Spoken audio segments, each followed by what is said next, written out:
Merhaba havanlı, xeyratın kanalıma. Emi İroş herema eğlihi xwarneka kurdevarî şemşemotik çêbikin. Em destpêkê de birincî xwe çêbikin. Ji bo yûnekê me hinek rûn bixne tava xwe. Vêga rûnê me hinek sor bû, em ê bardehek û nîv birincê xwe bixne navê. û em ê hinek wisa biqelînin. Em ê vêga jî kevçek xuya xwe lê merdine serê. û me bardehek û nîv birinc çêkir bû, em ê di bardeh jî ava xwe berdine serê. Ava me dirê kelbîyayî be. Em ê vêgal aliyekî dinê tava xwe deyne ser ocaxê û em ê weka 300 xramî goştê me berxa heye em ê wî jî bixne navê. Em vêga rûn naxne navê.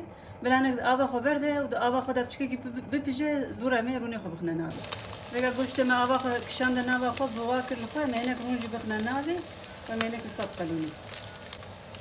Vêga ji dihe pîvazê xwe me wir kir bû em ê wan jî bixne navê. Em ê vêga xuya xwe baharatê xwe jî bixne navê. Vêga goştê me jî qeliyayê dî nîv qevdek bexdanuza me hebû em ê wî jî bixne navê û em ê binê ocaxa xwe bigirin.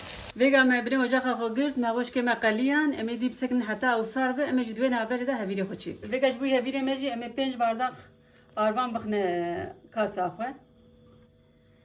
Em ê vêga hinekî arvanê xwe kort bikin û weka kevçekî şîranî jî xuya me heye em ê bixne navê û di bardak jî ava xwe em ê berdine serê û em ê hevîrê xwe bikin.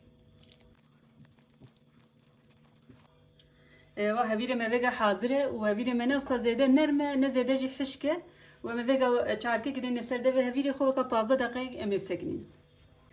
Vêga navşkê me sar bî em ê birincê xwe jî bixne navê û em ê li nava hev bixin. Me hevîrê xwe danî ser dezgê, îdî em ê vêga hevîrê xwe bikine weka 4 perça. Ve 4 girêka jê derxînin.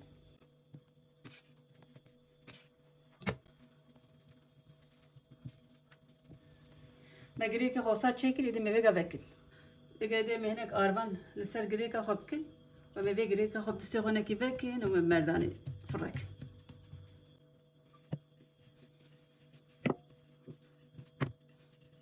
Vêga me hevîrê xwe vekir, hevîrê me ne zav zêde qalin de ne zav zêde jî zira ve tanik e.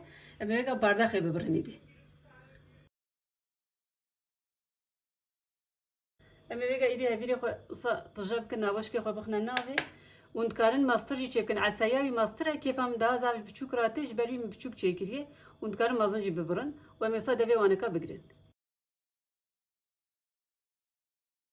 Vêga me hevîrê xwe tev wisa tije kir wan hazir kir û ava me jî dikele em ê kevçek jî xwe bixne navê û êdî em ê waneka bikelînin.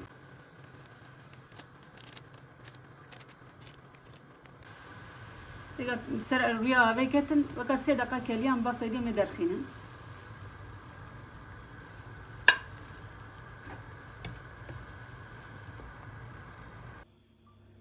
Vêga şemşemotikê xwe ji nava avê derxist û hinek rûn û bîbera sor jî me di nava hev de qilan em ê wî jî serê bikin.